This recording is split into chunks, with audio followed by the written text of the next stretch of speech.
Welcome back to the Gridiron Pulse. We are back here. Of course, I have Jacob, but then there's a man to my left, or I don't know how it shows up on the screen, but you get it. We have somebody else here. His name's Carter. Carter, should you introduce yourself, tell the people what you're all about? But I'll at least give you a little brief intro before you do it yourself. Carter went to Georgia with us. He also went to high school with me. So, yeah, he's a ball knower, bring him on the show here. But yeah, Carter, I'll give it over to you and you can kind of introduce yourself and your story. For sure. First of all, appreciate y'all for having me on. I'm really excited to talk some ball with the fellas. Just a little bit about me, like piggybacking off what Cole said.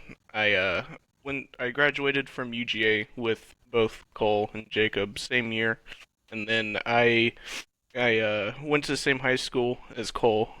So I've known Cole since high school, and I met Jacob in college at greatest university in the country, UGA. So I guess just a little bit about me. I'm obviously a huge Georgia fan, huge Atlanta sports fan. Of course, that comes with a lot of sadness, but it's what comes with it. It's what made Um, you the man you are today. yeah, no woman could ever break my heart more than Atlanta sports does. So, uh, so yeah, so just as a kid, I've grown up going to games at Sanford. So some of my best memories of my childhood have always been, going, uh, going to games, just with my parents. My parents have had season tickets since I think they graduated. So I've been going to a ton of games. I've been to some crazy games like the the Rose Bowl, which you guys probably can't see above me, but I have a framed picture of the Rose Bowl. Pretty awesome. But went to that game. Went to first natty we won since 1980 in Indy. So it's I love the dogs. I always will be, or I always will. So that's a little bit about me. Awesome. And moving on here, speaking of memories, Jacob, good segue. We have a man who retired from college football, college game day to be more exact, and this man brought a lot of memories, I'm sure, to all of our childhoods. Some would say it's about 5 years too late for him to be retiring, but again, not we're here to respect him, so we're gonna be Please, respectful Stephen. here. Yeah. But that of course is Lee Corso retiring from college game day. He's gonna be making his last headgear pick week one, which to me, this all but proves that they're going to Ohio State, Texas week one of game day, and he's gonna put on Brutus for one last time to bookend his being his first headgear pick Brutus and his last headgear pick being Brutus. But amazing stuff from Lee. Just I'm sure we all have similar stories of his growing up watching game day, him picking a headgear, us being mad if he didn't put Ugga on his or hairy dog on his head, us being Well, exactly. oh my gosh, That's what he yes. always would say. Whenever Ugga was on the table and he literally called Ugga ugly. He's like, get that ugly dog out of here. Oh man. But bittersweet stuff. I'd say this is more so happy because I mean, this is a long time coming for him. He needed to retire a good bit ago. But what do y'all feel about the old Lee Corso retirement? All right, go ahead and take this one. Yeah, I mean, some of my greatest memories of watching college football is always tuning in the college game day at 9 o'clock in the morning every Saturday, whether that be at like tailgate, whenever I'm tailgating at a Georgia game or I'm tailgating elsewhere. Going to a friend's house, staying there, um, just watching college football all day. It would start every single morning at nine o'clock in the morning. Or even just sitting at home watching game day with my parents. And, it was always extra special whenever game day would come to Athens because, there's going to be some crazy headgear Ugga's going to appear. Um, but um, Lee Corso has definitely been a huge part of my childhood, just grown up a college football fan, watching game day every Saturday. Um, but yeah, I'm gonna miss him, but I think he's gonna enjoy his retirement. Definitely a legend in college football for sure. I know there's been the discourse online of which game he's actually going to, or game day will actually be going to week one. But I mean, I totally agree with you, Cole. It's got to be that Texas Ohio State game to put on Brutus one last time. I know I saw Danny Cannell Oh tweet gosh. out Oh tweet out gosh. that they were going to Bama at Florida State week one since he is Florida State Seminole. And fun fact, I actually saw that he is tied with Deion Sanders in career interceptions at Florida State. Saw that come across the Yeah. timeline yesterday. It's like two of the most polar opposite people in the world. It's like, yeah, we'd be catching picks though. But one of my best college game day memories, I guess, would be when we went to the tailgate for the Georgia Tennessee game in 2022, and just, I mean, being like right there, front row. We actually had like a game day segment in my uncle's little tailgate arena with what's her name, Jeff Sims, and unfortunately it was with the alien Josh Dobbs, but Steelers legend for my boy Cole here. Steelers legend Josh Dobbs. We were about arm's length away from him. Just she was just asking him like random questions about the game, and he obviously got all of the answers wrong. Although he might be an astrophysicist, he's a Tennessee volunteer at heart, and Georgia absolutely brought the beat down that day. That was probably one of my favorite, if not the number one favorite game that I've been to. But college game day is always filled with great memories. Never forget just walking over to either one of y'all's houses or y'all coming over to my house at 9 o'clock in the morning, just bright-eyed, bushy-tailed, just waiting for a fantastic day of college football. It'll be weird without Lee, but as we kind of mentioned, his brain seemed like it was elsewhere whenever he was on set. All right, all right. Come on now. Lovely Don't Corso. bury the guy. Dude, I mean, he hasn't made sense in 3 years, but good for him. Glad they're doing one last hurrah. Hopefully he doesn't come in with a not so fast and then come back week two. Oh, What a legendary ultimate not so guy. fast. Dude, that would be crazy. The more I was thinking about it, so my favorite non-Georgia moment for Lee Corso, at least for me, do you guys remember when, so every time he would pick Oklahoma, he'd shoot that gun or whatever. Or maybe it was like a time where he picked Texas Tech or Oklahoma State and he fired like the two pistols or something. I just remember Kirk Herbstreit being right next to him and he literally was like, "Oh, like he literally acted like a gun got shot next to him." And I remember me and my dad, we were dying laughing for like 10 minutes and we kept rewinding and winding it back and we're like, "Oh shoot, like the game that afternoon like literally just started like 10 minutes ago, but we're still just watching Lee Corso fire fake pistols with blanks." Oh my gosh. I lost the Amazing. audio there for a second. Were y'all talking about the Ricky Fowler when he was up there with Oklahoma State? I saw that clip Yeah. yesterday.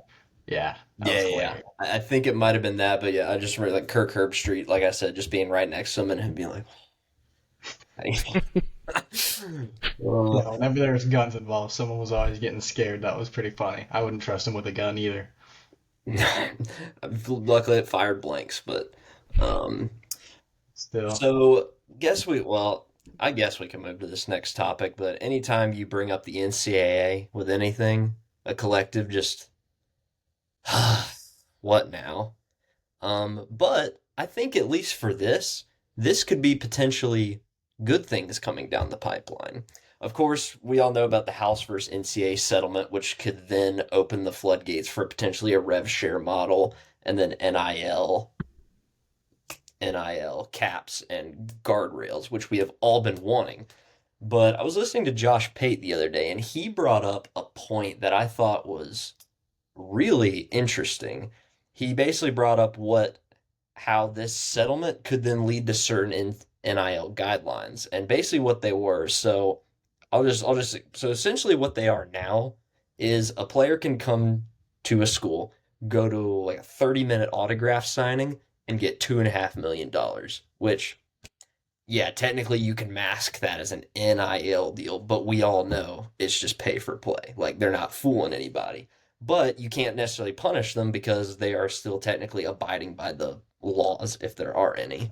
Um, but essentially, with this upcoming settlement and what it could lead to is so let's say this same example. Let's say this player does the same exact thing 30-minute autograph signing for a 1.5 or $1 million, whatever I just said the collective or the school would have to report that to the NCAA or whoever is like the governing for the NIL. I don't know exactly how that's going to look, but they would have to report that deal. And essentially, that deal is going to have to, they're going to have to prove that the payout that the player got is lined up with the market value for whatever that player did. So under the new model, it would be, let's say he did that 30-minute autograph signing, $1.5 million. This governing body would then say, okay, actually, due to our research, fair market value for a 30-minute autograph signing at the very most is $50,000. So we are rejecting this NIL deal. Like that is not going to work.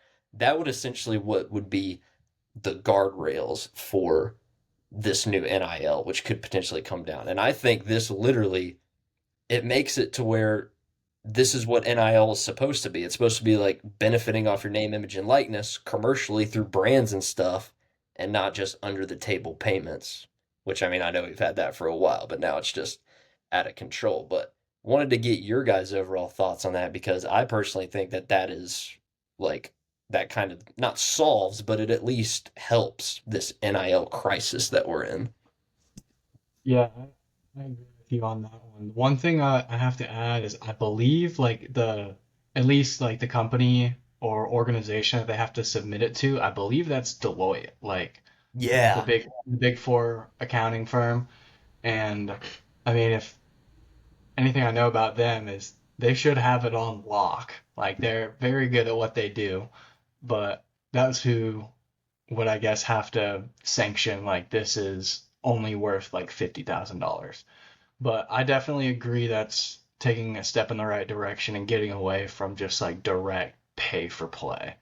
Like, yeah, go ahead, Carter. That's pretty much all I got.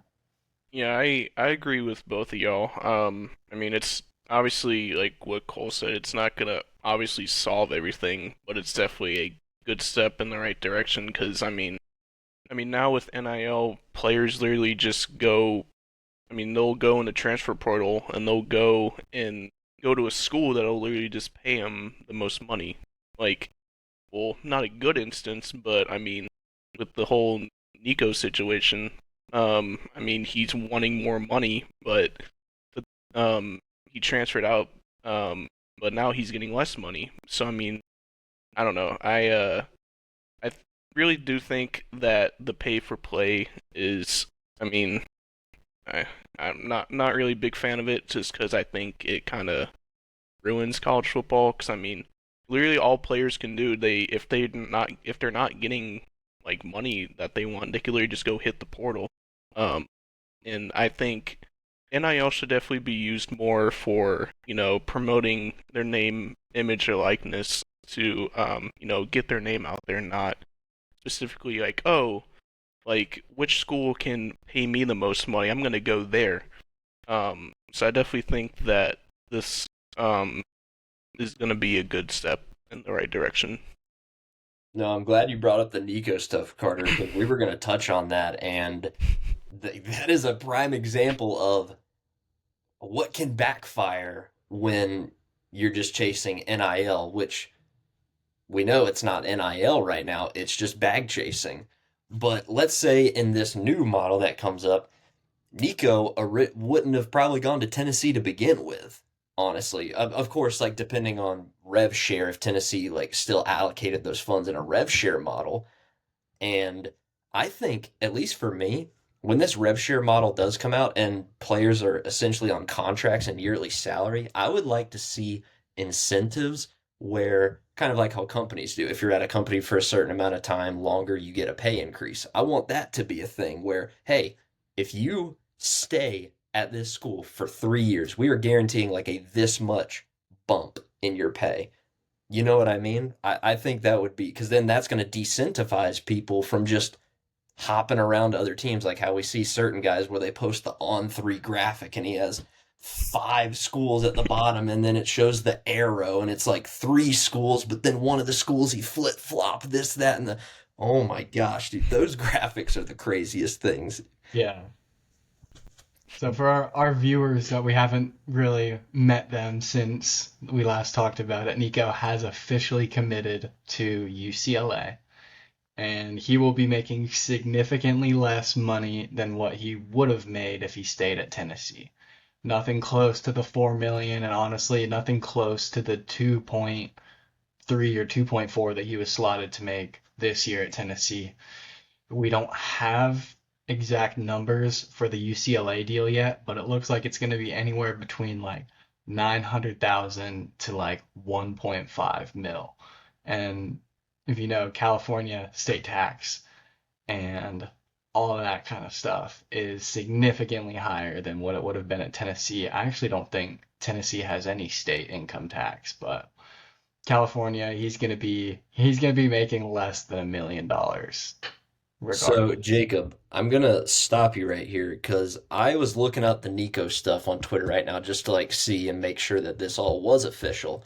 And the first thing I see is a New York Post article that says Nico Iamaleava's NIL drama may not be over with UCLA transfer still unofficial.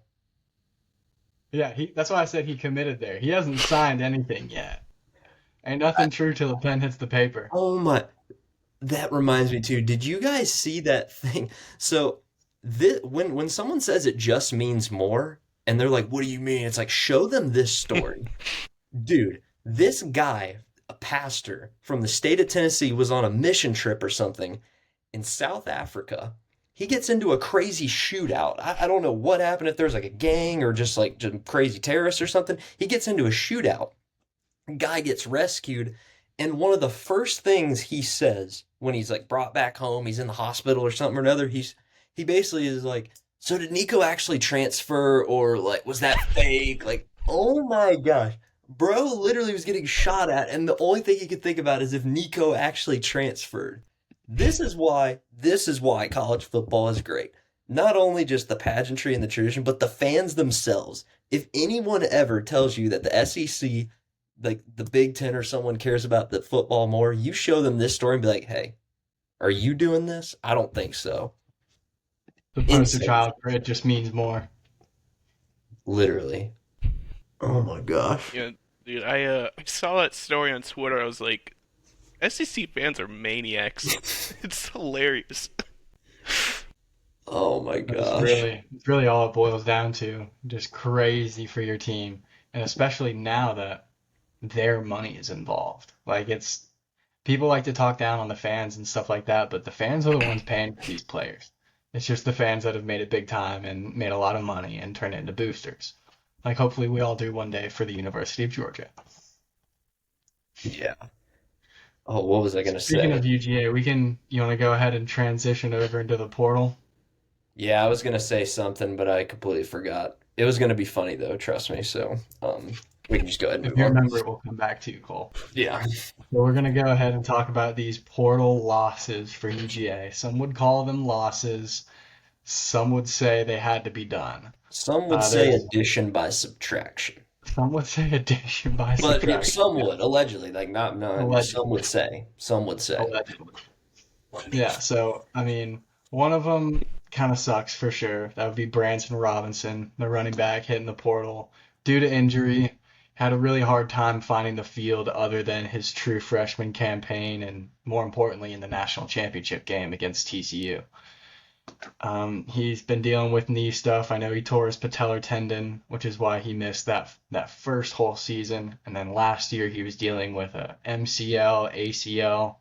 So the odds of him kind of just working his way back and breaking through the depth chart that has seemingly become pretty deep at Georgia are they were looking pretty slim. So looks like he's going somewhere else, and they can't transfer within the SEC since it's the new spring portal rule. Yeah, no, and when I say addition by subtraction, this was not one of those that I was talking about. We have nothing but respect and appreciation for Branson. It just sucks because his situation is strictly injuries, and I guarantee you, if he doesn't get those injuries, he is lead back or 1B in this running back room right now. Just what he showed against TCU in that national championship. Again, it was against TCU, but again, it was in the national championship. He was running people over, highly rated guy. I'm excited to see where he goes. I definitely think he can at least carve out a role somewhere. It's just going to be about if he can stay healthy and stuff. So, wish you luck, Branson. But that's what I got for him. Yeah, this is unfortunately one of those tough situations where injuries just derail. Just injuries derail. Branson, definitely like what you guys said. He went crazy in that national championship against TCU. But injuries suck. This is again just one of those unfortunate situations where if he just didn't get injured as much, he would definitely be RB2 behind Nate Frazier, and then he definitely would have a bigger impact. But just injuries suck is just basically my point. Yeah, they would have that Nick Chubb, Sony Michel, Thunder and Lightning combo with that. So, per Rivals, there are four teams that have become early contenders for Branson Robinson. Those are Clemson, Miami, Colorado, and North Carolina.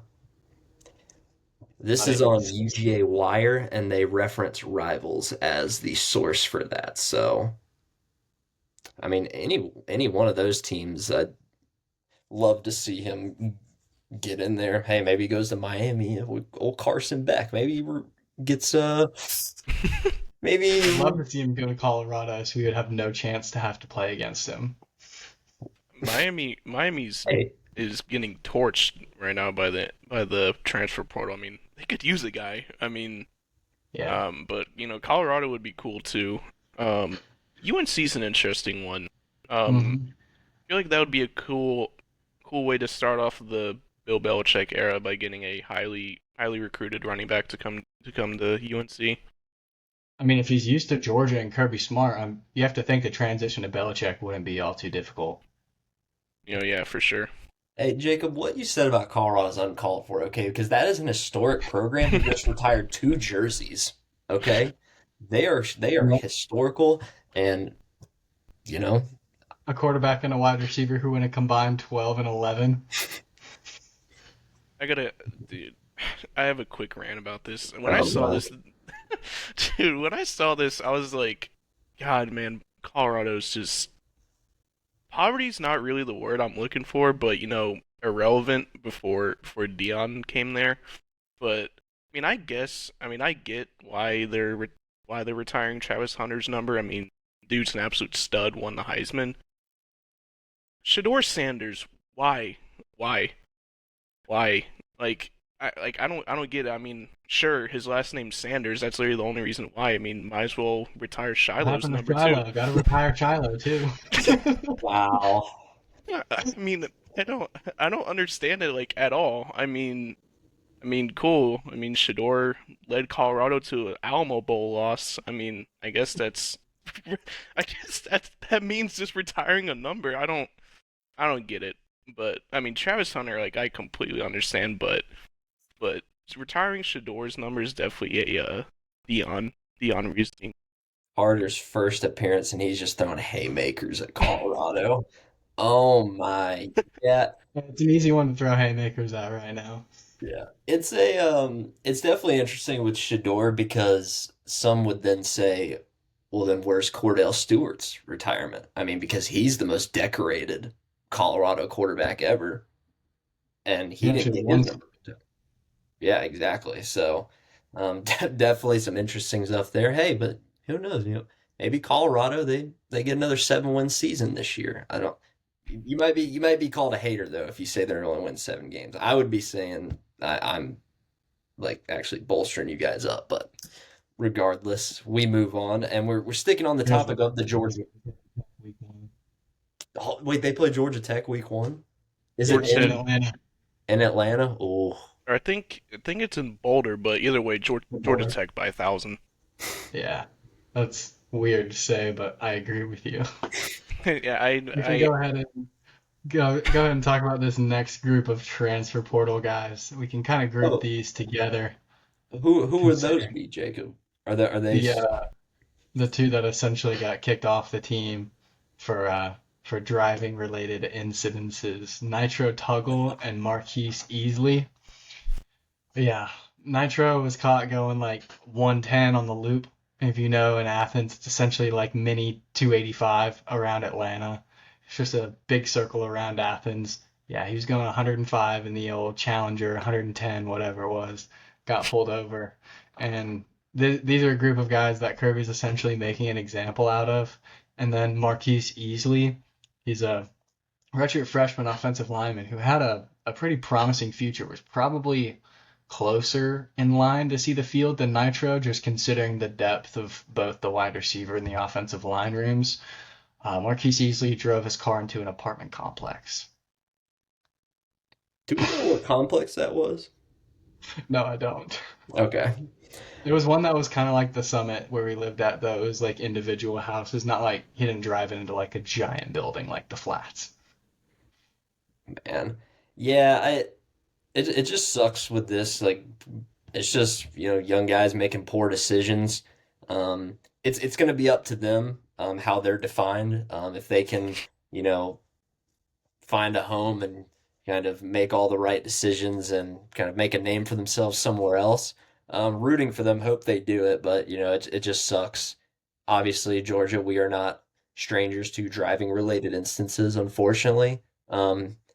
But yeah, hopefully these guys can go somewhere and kind of rewrite their story because I was pretty excited for Nitro and what he could be, but honestly, like the receiver room has gotten quite crowded and there are a lot of mouths to feed. So yeah, we'll see. We'll see how that works out. Yeah, just going off you, Cole. Definitely just it's just a situation where two young men just made terrible choices. Nitro is really the big one that's like a slap to the face to Kirby because I don't know if you guys remember, but he was planning on transferring and Kirby convinced him to stay. And then, of course he goes out and does something dumb and he basically is well suspended and then now he's obviously off the team. So, I think really Nitro is definitely the bigger disappointment because I thought he was going to really thrive well in the offense. I mean, easily too. I mean, easily he definitely had a bright future, but definitely will be rooting for these guys and hope that they can turn it around at wherever they go to. We go from guys that are now in the portal transferring away from Georgia. Now we got to talk about guys that are in the portal that we want to come to Georgia. And we got a few guys, some few targets. And looking at this list of players that we're looking at, it definitely seems, me and Jacob kind of touched on it on our spring depth chart episodes, but pass rusher is 100% a we need a proven guy that can rush the passer because right now we have a bunch of young guys and experienced pass rushers. So we seem to have Bo Atkinson, North Carolina edge, on there, and then an Army edge. Interesting. That'll be. I'm not gonna attempt to pronounce this guy's name, but Elo Madozi.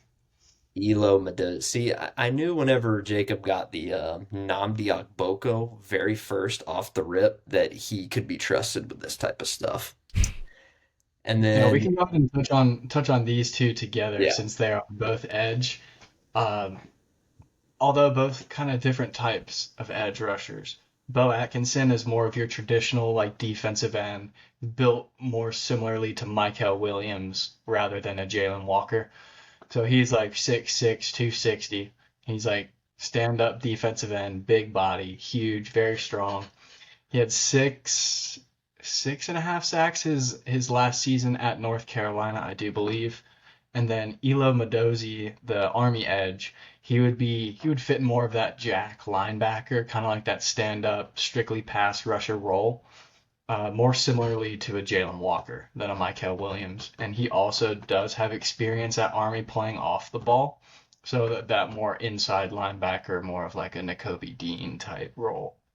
I'm very, very intrigued about both of these guys. I know for Bo Atkinson in particular, we're in heavy recruiting battles. It's going to be Ohio State, Miami, and I believe Penn State as well. So some of those big those big big spenders. Yeah. Um, you know, Bo Atkinson, Ela Modozi, those two guys are definitely exactly what we need. Because I mean, losing a ton of talent to the NFL, you gotta recycle it every year. With Michael Williams going in the draft, Jalen Walker going in the draft, I'd be perfectly fine with either one of these two. It's interesting with Modozi. I'm not. Me and Jacob were talking about this yesterday. I really don't know how like the transfer portal works for guys in like Army, Navy, and Air Force because I know there's a requirement where you have to serve a few years wherever you are. So I really don't know how that works, but you know, Modozi, like what Jacob said, he reminds me of a Jalen Walker, just that jack linebacker that could blitz right off the edge if needed, and then Bo Atkinson again, like he's reminds me so much of Michael Williams, just your standard edge rusher defensive lineman that'll he reminds me more of like a kind of just thinking of like a pro comparison, like a Trey Hendrickson for the Bengals. He reminds me more of him, just your stereotypical edge rusher, defensive end, that just rushes the passer every play scheme wise. So definitely will be interested in those two. Hopefully we can at least get one. This upcoming weekend, as well everyone that we're going to touch on today, they're all confirmed to have a visit scheduled. Georgia. So, for those curious, I did a quick Google search on these military transfer rules. And again, this is Google AI overview, so take this with a grain of salt. But it says that a cadet, as they're called, they will do their military service upon graduation. So I think if you don't graduate from the military school, then you're not abided to that service time, Makes sense. I Yeah. believe. Wonder if that's the same with like BYU and their mission. I don't know. We got off topic there. We'll touch on that a different day. That might be a Yeah, rabbit yeah, hole. no, no. I'm Go not down equipped to right have now. that conversation right now. All right. Next kind of grouping of players we have are a couple of defensive tackles. Two of them, which we're also would say that we needed via our roster breakdowns and just what we saw throughout the spring game. So the first one would be Alabama A&M defensive tackle Cedric Smith. So this is one of those guys who just kind of showed out their freshman year at a smaller school such as Alabama A&M, and then is looking to make a big jump up to the Power Four conferences. And then the next one is Miami defensive tackle Joshua Horton. I know that we were actually heavy within his recruitment out of high school. And he is also, I believe, a redshirt freshman or a sophomore. There's a first or second year guy, and he was actually committed to UGA for a long time. And then he was a signing day flip to Miami. So looks like the heart wants what the heart wants, and he wants to come back home. Hey, yeah, and speaking of Cedric Smith, so he's a Atlanta guy too. He went to South Atlanta High School, and he actually has received two crystal balls for Georgia. So it Yeah. seems that we are going to land Cedric Smith. 6'4", 280 are his listings. I'm sure we're going to want to beef him up a little bit if he's going to be playing on our D line. Yeah. Yeah, just I have his stats pulled up right here. So last year he played in 11 games, had 20 tackles, 3.5 tackles for loss, and 2 sacks. I mean, I'll take that any day. So I would love. I don't really watch, or I don't watch much. D2 football, but What? Are you not a ball lover or something? I don't I don't watch like South Carolina State. I only watch them whenever they play Power 5 schools. But But no, definitely I've seen his name whenever the transfer portal first came out as a possible, big name. So definitely would love to have him on our D line to help out Elijah Griffin.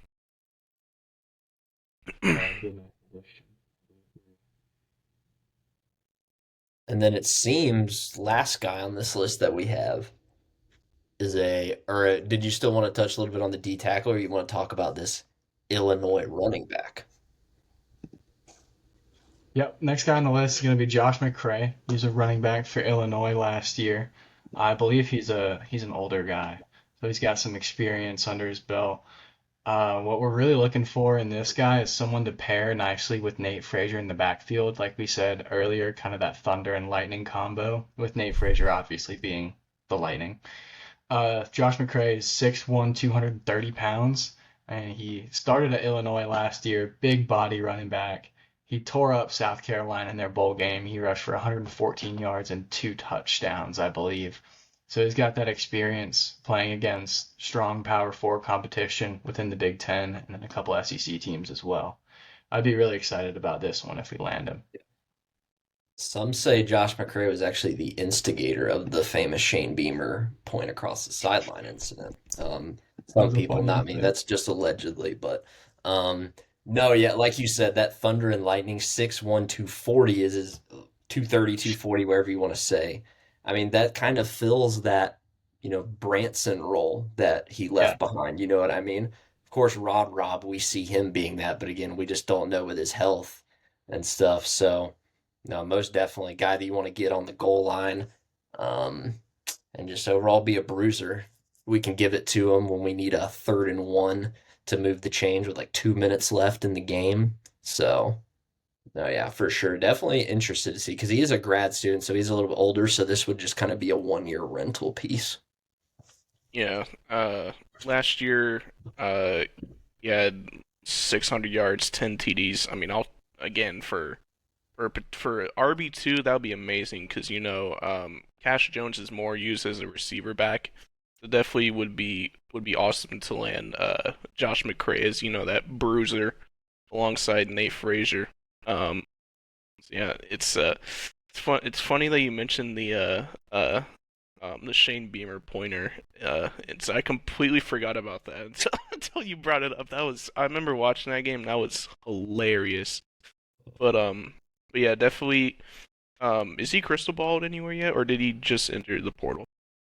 I just checked his 24/7 page and he doesn't currently have anything. Okay. Um, I noticed that he's from Alabama, so obviously that would be more of a closer to home. Obviously Georgia, Alabama, so that would definitely be a huge big time pickup because um I thought when Jaden Ott went into the transfer portal, I thought that was the guy that we were going to try and recruit heavy, but he went to Oklahoma, I'm pretty sure. But definitely McCray would be definitely a huge pickup for the running back group. absolutely. I know Jaden Mott went to Oklahoma before the portal even opened. That was all like a day or two before. I was like, I thought that wasn't allowed. Like, what are we doing here? No, dude, there was no collusion, okay? He's just saying that like he's going to go to Oklahoma like once he does enter the portal, Jacob. Like, come I mean, on now. speaking of collusion, isn't entering with a do not contact clause? It just screams collusion because, like, how do you know where you're gonna go if you're not supposed to have talked to anyone yet, but you're saying, hey, don't talk to me. I know where I'm gonna go. I've never understood that. That was the same thing with Nico. Nico entered with a do not contact clause too, and UCLA was the only team that hadn't pulled out of his recruitment. Yeah, no, that whole do not contact thing, I don't even know what the whole point of that was to begin with in with the portal. Because, yeah, like you said, if you enter the portal, again, if you do it right, you're then fielding offers and coaches can then legally contact you. Yeah, I don't know. But yeah, anytime you see a do not contact clause or thing on their transfer portal application, just know that they're going to commit in about 48 hours, give or take. Is there anyone else that y'all think would potentially leave or that we could potentially get on the roster this year through the portal? That we can target. Hmm. Or that would leave. I'm looking at our depth chart right now and seeing about any type of potential people that could leave. There's one or two that comes to mind with me. I mean, like, with as deep as our tight end room is, any one of them, but I doubt Todd Hartley would let that happen. With the three safeties that we signed in last portals class, I could maybe see Ja'Cory Thomas, but he's Yeah, probably gonna start the year as a starter. And then another one with the injuries, Rod Rob, would be really the only ones that I can speak on. I think I can confidently say we're going to get at least one safety in the portal. Yeah, One of I those like haven't seen safety. anyone yet. You haven't? Yeah, I don't Yeah, know if there's any. Like, I haven't seen a notable safety enter the portal yet. yeah. I just don't know. Like it's such a deep room, and like even those guys like Chris Peel, those guys that were 2023 recruits or 2022, whatever they were, moved to safety, and now they're buried behind the Adrian Maddox and the Zion Branch and guys like that. Guys that like we've completely forgot about. yeah. Um, definitely will agree that I think we'll get at least one safety. Honestly, I wouldn't even be surprised if we pick up any position for depth, because I know Kirby has stated multiple times in interviews that Georgia doesn't have the depth as they usually do, just with all the NFL talent being gone. So I honestly, it's game on. So I really don't. Um, it could be any position really. I mean, you could go and add a quarterback to the quarterback room. For what reason, I have no idea. But definitely, if I had to make a prediction, definitely would have to agree with you, Jacob. I think Roderick Robinson will probably go into the transfer portal. And then I would say probably if I had to make like a definite guess, I would imagine probably safety would be the next target. Nice. Yep, and of course, we sit here and we hope that nobody enters the portal, but we know that that is not reality in this day of college football. We can stay on the topic of the portal, but switch sports here. We got UGA basketball. We've been hitting on the portal. We've been saying Mike White is cooking, and for a second, we thought he was cooking up something unbelievable, but the reports have kind of cooled off, and we're not really too sure. Jacob, I'll let you take this one. What is this? What was Mike White cooking, and did he potentially fumble the bag? It seems like he might have fumbled the bag now, at least. When I wrote these show notes, it was all over Twitter. Ian Jackson, point guard from North Carolina, on an official visit to Georgia. He averaged like 11-ish points per game last year, and he was a five-star coming out of high school. He was like the number seven overall player. So I know he came on a visit, and he stayed for a little bit longer, I guess, than he should have, like an extra day or something like that. So it sounded like we were really pushing hard to get an offer out or a commitment while he was on campus, but it doesn't seem like that has happened. So the reports have kind of cooled off on Ian Jackson. But yeah, five-star point guard from UNC. I'd like to have him. We lost Silas Demery. Uh, Got to add someone. Yeah, definitely. Ian Jackson would be a huge addition to our team. I just read a few minutes ago that NC State is really trying to land him as well. Um, it's Will Wade. Um, but yeah, Ian Jackson would be huge, and then um, yeah, I mean, 12 points a game, two rebounds, about pretty much the assist, and then 45% from the floor. Definitely that would be absolutely huge. So we'll see if Mike White can cook once again in the transfer portal, but it looks looking real slim right now. But hopefully he works some magic. So Yeah, I we'll mean, see. you wouldn't think that it would be hard to poach guys from inferior teams to Georgia when it comes to basketball. I mean, North Carolina was worse than Georgia last year in basketball, so like surely we just like take their players, right? Is that how it works? Um, That is more of a wild thing that we had a better season. Now, this is again one of North Carolina's worst seasons ever, but we had a better year than North Carolina basketball. What if I had told you that coming into the yeah? What if I had told you coming into the season that we were going to be a higher seed in the NCAA tournament than North Carolina? I said North Carolina had a god awful season. It also has been true. Oh my, yeah. But Next basketball portal guy we have here, Stojakovic. I don't oh, know his first name, but it's Peja Stojakovic's son, and he was at Cal with Jeremiah Wilkinson last year. Another five-star wing, I believe he's like 6'7", white boy. Just got an absolute strap. European basketball player. Please, for the love of God, be on my team. I I saw Jeremiah Wilkinson put the eyeball emojis under his his portal announcement, so that's why I put him on there. I mean, shoot, in 2025, the eyeball emojis might as well just be the it's confirmed, like, you know what I mean? But dude, I need to see frat guys rocking Stojakovic Georgia basketball jersey alongside with the Peja Stojakovic Kings jersey. Oh my gosh, dude. But I mean, he's a shooter. If your last name's Stojakovic, you're going to be a shooter. And that's what we need. Me and Jacob talked about it. It seems like any time in my life as a Georgia basketball fan, we have not been a good shooting team. But that would be huge. And Jeremiah Wilkinson got that connection. Now, I don't know if Stojakovic has a no contact tag, but if he does, then that favors us, I'd say. I want to make a quick shout out to former Georgia Bulldogs coach Mark Fox, who I think he got fired 2 years ago. So I think it's hilarious that we're recruiting from Cal or trying to get guys from Cal. I just wanted to point that out. But 18 points a game, basically 4.5 rebounds, shooting 42% from the floor, 32% from three. I need this man on my team now. Six, Yeah, six, 18 points a six, game in seven college is wing, a lot.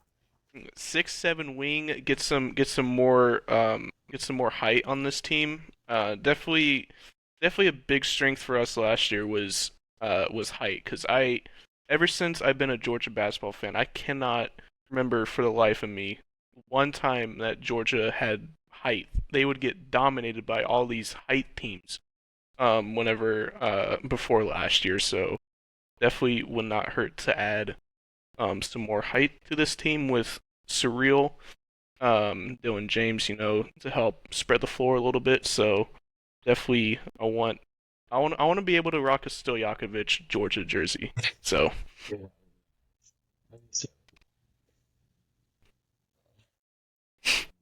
And the fifth one I So, thought here is Darian Reed. It looks like that's kind of cooled off a bit. It looked like he entered the portal with a do not contact clause, and everybody and their mother on the Twitter timeline was like, he's a dog, he's going to Georgia.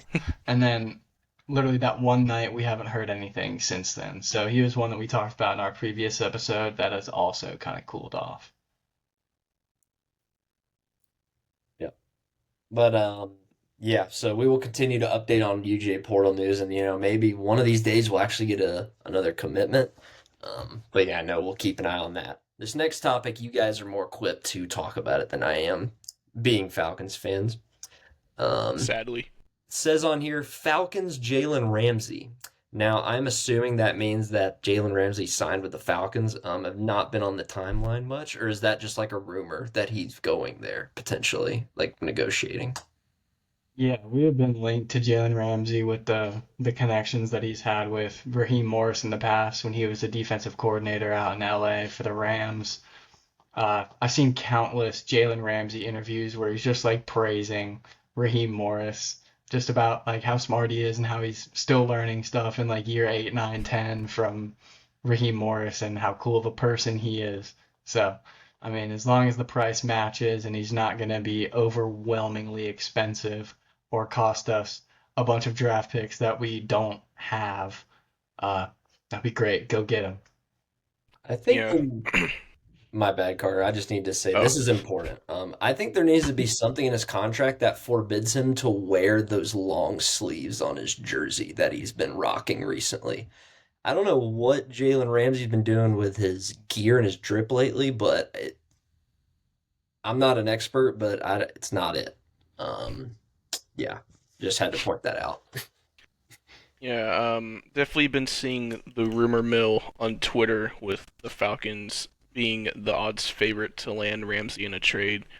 I mean, to be honest with you, I really don't know what people see in the Falcons draft capital because I mean, they lost a fifth round pick for tampering with Kirk Cousins last year, and then they gave up a third for Matthew Judon, who had a terrible season last year. So uh, I would assume it would probably be picks for next year's draft in 2025. So, or I forgot how 2026. My bad. But yeah, I really don't know like what trade capital we would or what draft capital, and I don't know if we would throw in a player for Ramsey. I would imagine he wouldn't cost too much, but I really well that and our cap situation with the whole Kirk Cousins thing is is weird because I think we have. I think last I checked, we had like a little more than 10 million in cap space. So I don't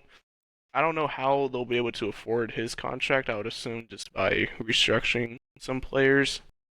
But I don't know. I've just been seeing all over Twitter from these NFL insiders that the Falcons have the best trade capital available, which certainly saying something when they don't really have a lot of, especially draft picks for this year. I think they have like 4 or 5 picks in this draft. So I don't know. We'll see.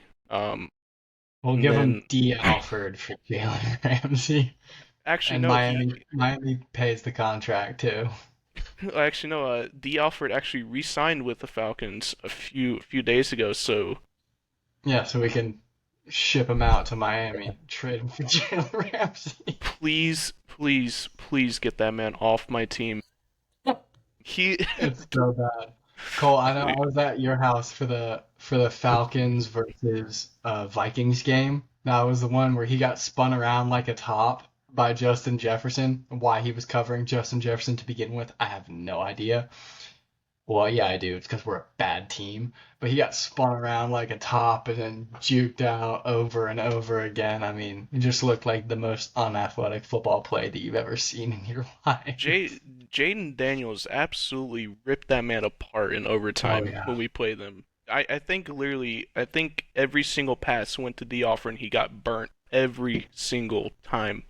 It reminded me when the Seahawks were playing the Eagles. There's something on Monday Night Football and Drew Lock. Every single play was going right at James Bradbury and he got torched every game and they ended up winning. So uh that was God, I want him on my team now. I cannot stand him. It's okay, Carter, because we're about to talk about something really good that the Falcons do, the draft. I mean, you guys draft. I mean, right? Why are you guys laughing? Come on, show some freaking like some faith in your team, man. Come on. Who you guys drafting this year? I'll show you Terry Fontenot's drafts as a Falcon. uh, Terry? Never let Terry cook in the Uh, I actually saw a TikTok about some of the worst drafts of like the recent like 10 years or something, and I've some of these drafts are guys that literally are out of the league in like 3 years. So maybe in comparison to that, maybe Terry was cooking. If you, I think it's either like the 2018 or 2019 Falcons draft. I think it may be the worst I've ever seen in my life. It's so bad. It was before Fontenot got there. It was the Metroff, but oh my, just reading off those names, I think it literally may be the worst. It was the tack draft. I forgot what year that was. I have Um, the Yeah, Jacob, I have the a Falcons Wire article pulled up of every pick in the Terry Fontenot era. Here we go. I got you. You got it? Share my screen. All right, well, we can grade. All right, let's see this. Let's see if he's cooking. gross. Kyle Pitts, I Kyle mean, Pitts. fantasy football legend. Kyle Pitts, first round pick. Richie Grant, one of the worst safeties I've ever laid eyes on. Jalen Mayfield didn't make the team year 3. Never heard of Darren Hall, honestly. Drew Dahlman might be his best pick In this ever. whole draft. And then we let him walk in free agency because we have a terrible general manager. That's who we're talking about. Oops. Taquan Graham, I believe he's still on the team. Backup, role player, not good at all. I've never heard of this guy before. This guy was a punt returner for us. Frank Darby didn't make the team. All right, Drake so London, okay. good pick. Ebiketie, kind of a bust right now, but for some reason people are still holding out hope that he's going to be good. Same could be said for Troy Anderson. I mean, I hope he's good. He's a height, weight, speed freak.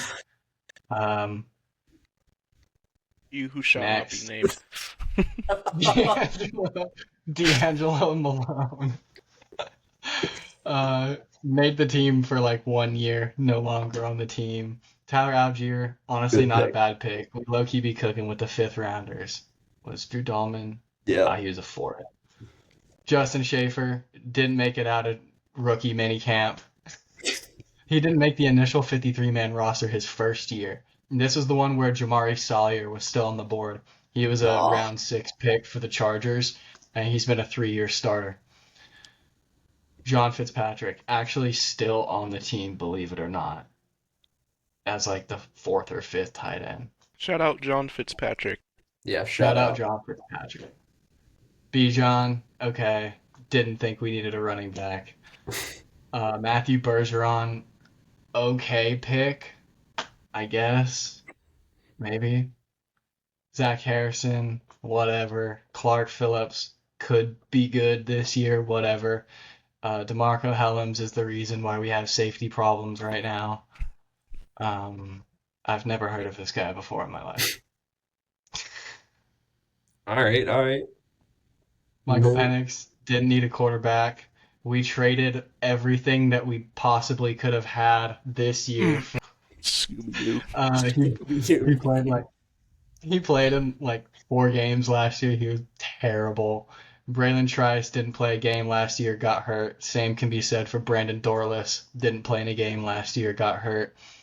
JD Bertrand, backup linebacker. Jace McClellan. I honestly forgot about this one. I don't think he's on the team anymore. Casey Washington, terrible. Zion Logue.